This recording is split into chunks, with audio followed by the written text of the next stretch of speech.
भाई बहन दोनों बहुत भजन करते थे। प्रताप राय नाम था भक्त भाई का, और उन्होंने कभी भगवान से कोई कामना नहीं की थी। और बहन जो थी उनका ब्याह हो गया, बहुत भजन करने।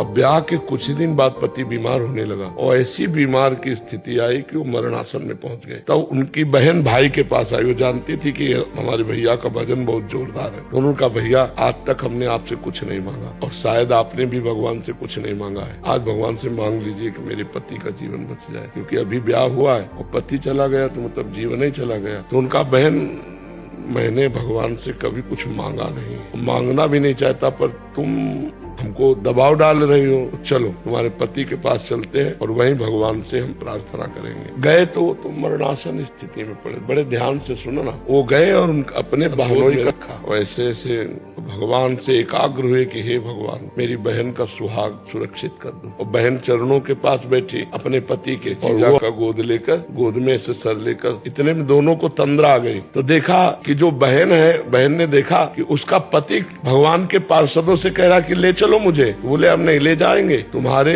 जो साले हैं वो बड़े भजनानंदी हैं और वो भगवान से प्रार्थना कर रहे हैं, भगवान कैंसिल कर देंगे, अब नहीं ले जाएंगे। तो वो रो के कह रहे हैं, नहीं, जन्म जन्मांतरों से भटकता रहा, आज पत्नी भजनानंदी मिली है, उसके प्रभाव से मुझे भगवान के पास जाने को नहीं, रोको मत, उनको मना कर दो, रोके मत। जन्म जन्मांतरों से बिछड़े हुए भगवान से मिलने जा रहे हैं। ये दोनों लोगों ने स्वप्न देखा। बहन का नाम मालती था। तो प्रताप राय जी ने कहा, मालती, अभी तुमने कुछ देखा? बोले, भैया हमने देखा कि हमारे पति भगवत पार्षदों से कह रहे हैं कि ऐसा मेरे वो नहीं कर सकते, क्योंकि भगत है मेरा, मंगल नहीं कर सकते।